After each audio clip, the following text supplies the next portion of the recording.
പുതുവർഷത്തിൽ ഇന്നൊരു ചെറിയ റെസിപ്പിയുമായിട്ടാണ് ഞാൻ വന്നിട്ടുള്ളത്. ചെറിയൊരു റെസിപ്പി, അതായത് ദോശയ്ക്കും ഇഡ്ഡലിക്കും ഒക്കെ നമുക്ക് കഴിക്കാൻ പറ്റിയ ഒരു ചട്നിയും അതുപോലെ തന്നെ ഒരു ചമ്മന്തിയും.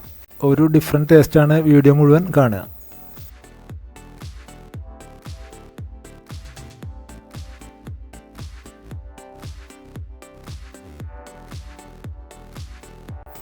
ഇതിൽ നോക്കുക, ഇതിൽ ഈ പ്ലേറ്റിൽ ചട്നിയും അതുപോലെ ചമ്മന്തിയും ഒരു ഇഡ്ഡലിയും ആണ് നമ്മൾ വെച്ചിട്ടുള്ളത്.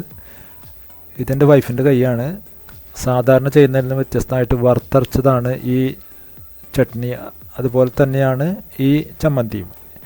തക്കാളിയും സബോളയൊക്കെ കൂടി വഴറ്റി എടുത്ത് അരച്ചിട്ടുള്ളതാണ് ചമ്മന്തി.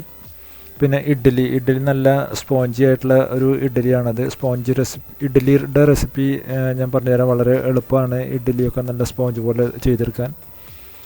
ഇഡ്ഡലി റെസിപ്പിയിൽ പറയുന്നതിന് മുമ്പ് ഇഡ്ഡലിക്ക് ഒരു ടിപ്പ് തരാം. അലുമിനിയത്തിൻ്റെ പാത്രത്തിലാണ് ഇഡ്ഡലി നന്നാവുള്ളൂ.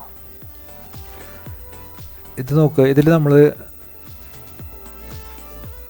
ആവശ്യമുള്ള സാധനങ്ങളാണ്: ഒരു സബോള, അതുപോലെ തന്നെ ഒരു തക്കാളി, ഒരു ടീസ്പൂൺ ഉഴുന്ന് പരിപ്പ്, മുളക് പൊടി ആവശ്യത്തിന്, ഉപ്പ് ആവശ്യത്തിന്, മല്ലിയുടെ ഇല, വേപ്പിൻ്റെ ഇല. ഇത്രയും സാധനങ്ങളാണ് ഇതിൽ നമ്മൾ യൂസ് ചെയ്യുന്നത്. കൂടുതൽ ഒരു സാധനവും ഇല്ല. അപ്പോൾ ഇത്രയും സാധനങ്ങൾ വെച്ചിട്ട് നമ്മൾ ഏറ്റവും ആദ്യം തന്നെ ഇതിനെ ഒന്ന് വഴറ്റിയെടുത്തിട്ടാണ് ചെയ്യുന്നത്.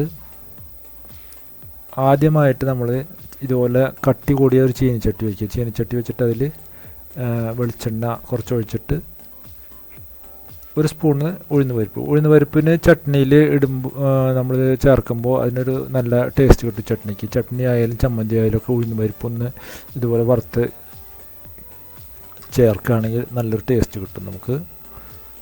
അതിനുശേഷം അതൊന്ന് കളറ് മാറി വരുമ്പോൾ സബോള അതിലിട്ടിട്ട് വഴറ്റിയെടുക്കുക.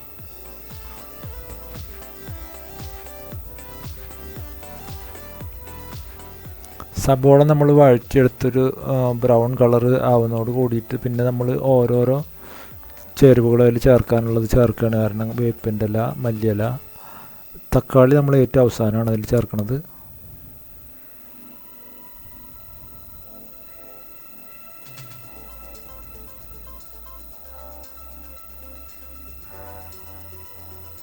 ഒന്ന് നന്നായിട്ട് ഇതുപോലെ ഇളക്കി കൊടുത്തു കഴിഞ്ഞാൽ അത് വേഗം തന്നെ ആയിക്കോളും. കാരണം കട്ടി കൂടി ചട്ടിയാകുമ്പോൾ നമുക്ക് പെട്ടെന്ന് ആയി കിട്ടും.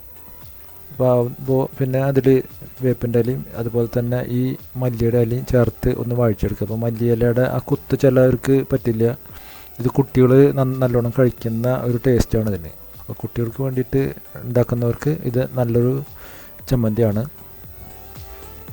അതിനുശേഷം ആവശ്യത്തിനുള്ള മുളക് പൊടി കുട്ടികളൊക്കെ വീട്ടിലുണ്ടെങ്കിൽ അതിനനുസരിച്ച് ഇടുക. അല്ലാത്തവരാണെങ്കിൽ അതിനനുസരിച്ച് മുളക് പൊടി ഇട്ടിട്ട് ഇതൊന്ന് നന്നായിട്ട് വഴറ്റിയെടുക്കുക. ഇനി നമ്മൾ ഈ തക്കാളി ഇതിൽ ചേർത്തിട്ട് തക്കാളി ഒന്ന് വേവുന്നത് വരെ വഴറ്റുക. അല്ലെങ്കിൽ ആ തക്കാളിയുടെ ഒരു പച്ച കുത്ത് ഉണ്ടാവും. അപ്പോൾ ആ പച്ചക്കുത്ത് മാറുന്നത് വരെ ഇത് വഴറ്റിയെടുത്ത് ശേഷം നമ്മളിത് ആയിക്കഴിഞ്ഞാൽ അതെടുത്ത് വെച്ച് ആവശ്യത്തിന് ഉപ്പും ചേർത്ത് അരച്ചെടുക്കുകയാണ്. കട്ടിയിൽ തന്നെ അരച്ചെടുക്കുന്നത്. വെള്ളം പരമാവധി കുറച്ച് ചേർത്ത് നല്ല കട്ടിയിൽ അരച്ചെടുക്കുക.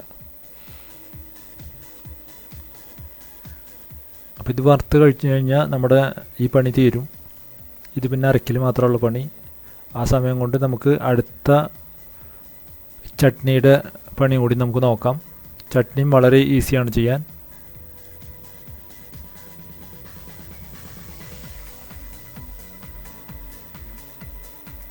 ചട്നി ഞാൻ നേരത്തെ പറഞ്ഞു, നമ്മളാരും അങ്ങനെ സാധാരണ വറുത്തരച്ച ചട്നി ചെയ്യാറില്ല. അപ്പോൾ ഇത് നോക്കുക, നമ്മളൊന്ന് ട്രൈ ചെയ്ത് നോക്കിയപ്പോൾ അത് കറക്റ്റായിരുന്നു. നാളികേരം ഒരു മുറി നാളികേരമാണ് എടുത്തിട്ടുള്ളത്. അതുപോലെ ഒരു 4 ഉള്ളി, കുറച്ച് മുളക്, വേപ്പിൻ്റെ ഇല, ഉഴുന്ന് പരിപ്പ്, കടുക്, ഉപ്പ്, ഉലുവ. ഇതൊക്കെ ആവശ്യത്തിന് നമുക്ക് ചേർക്കാനുള്ളതാണ്. അപ്പം പ്രധാനമായിട്ട് നമ്മൾ ഒരു മുറി ആണ് തേങ്ങ എടുത്തിട്ടുള്ളത്. അപ്പോൾ ഇതിലാദ്യം തന്നെ ചെയ്യുന്നത് എന്താ വെച്ച് കഴിഞ്ഞാൽ നമുക്ക് വറുത്ത് ഇടാനുള്ള, അതായത് ചട്നി നമ്മൾ വറുത്തിടാനുള്ള സാധനങ്ങളൊക്കെ ഏറ്റവും ആദ്യം തന്നെ അവിടെ വറുത്തെടുക്കുകയാണ്. അപ്പോൾ ആ പണി നമ്മൾ ഏറ്റവും ആദ്യം തീർത്ത് വയ്ക്കുകയാണ്. അപ്പോൾ അതിൽ കടുകും മുളകും നമ്മുടെ കുറച്ച് ഉലുവയും വേപ്പിൻ്റെ ഇലയും കൂടി ഇട്ടിട്ട് ആദ്യം തന്നെ കടുക് വറുത്ത് കൊണ്ട് മാറ്റി വയ്ക്കുക നമ്മൾ. ഇത് ഓൾറെഡി നമ്മൾ നാളികേരം വറുക്കുന്നത് അതുകൊണ്ട് പിന്നെ രണ്ടാമത് നമുക്കിത് കാച്ച് അല്ല ചൂടാക്കുക ഒന്നും ചെയ്യേണ്ട കാര്യമില്ല. നമ്മളിവിടെ അരച്ചെടുത്ത് അതിലേക്ക് ഇത് ചേർത്താൽ മതി. അപ്പോൾ ഇത് ഏറ്റവും ആദ്യം തന്നെ മാറ്റി വയ്ക്കുക. ഇനി നമ്മൾ ആദ്യം വെളിച്ചെണ്ണ ഒഴിച്ച് നാളികേരം ഇതും എല്ലാം കൂടി വറുത്തെടുക്കുക. അപ്പോൾ ആദ്യം തന്നെ ഒരു സ്പൂണ് ഉഴുന്ന് ഇട്ടിട്ട് ചെറുതായിട്ടൊന്ന് കളർ മാറുന്നതോടുകൂടി നാളികേരം കൂടി ചേർത്ത് വഴറ്റിയെടുക്കുക. അപ്പോൾ അതിന് മുമ്പ് ഇതുപോലെ ഉള്ളി, മുളകും വേപ്പിൻ്റെ ഇലയും നമുക്ക് ചേർക്കാം. അതിൽ വേപ്പിൻ്റെ ഇല അതിൽ ചേർക്കാവുമ്പോൾ നമുക്ക് അതിനും ഒരു നല്ലൊരു രുചി കിട്ടും. ചേർത്ത് അരയ്ക്കാവുമ്പോൾ വേപ്പിൻ്റെ ഇല നമുക്ക് ശരീരത്തിലേക്ക് ഇടയ്ക്ക് ചെല്ലും ചെയ്യും. അല്ലെങ്കിൽ സാധാരണ നമ്മളെല്ലാവരും വേപ്പിൻ്റെ ഇല എടുത്ത് കളയുന്നതിൽ നിന്ന് നമുക്ക് അത് ശരീരത്തിലേക്ക് കിട്ടാൻ വേണ്ടിയിട്ടുള്ളൊരു പണിയാണത്.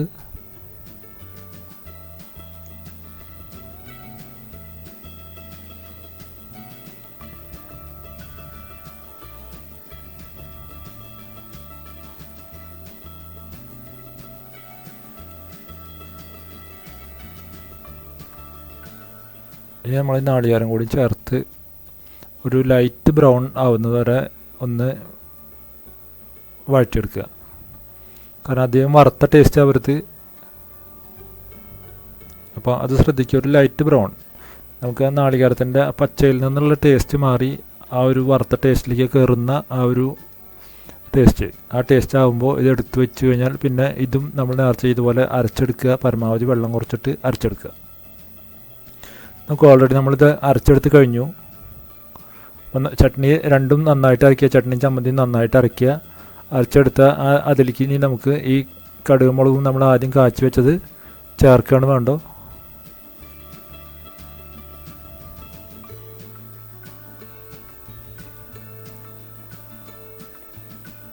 ഇപ്പോൾ നമ്മുടെ ചട്നി ഓൾറെഡി എല്ലാം തീർന്നു കഴിഞ്ഞു. അടുത്ത പ്രാവശ്യം എല്ലാവരും ഇഡ്ഡലിയോ ദോശയോ ഉണ്ടാക്കുമ്പോൾ ഈ ചട്നിയും ഈ ചമ്മന്തിയും ഒന്ന് ട്രൈ ചെയ്ത് നോക്കുക. നല്ല ടേസ്റ്റിയാണ്, ഡിഫറെൻ്റ് ആയിട്ടുള്ളൊരു ടേസ്റ്റാണ്. ട്രൈ ചെയ്ത് നോക്കുക, എന്നിട്ട് അഭിപ്രായം പറയുക. അപ്പോൾ ഇതുപോലെ കട്ടിയിൽ അരച്ചെടുക്കാൻ ശ്രദ്ധിക്കുക ചമ്മന്തിയും ചട്നിയും. Thank you for watching.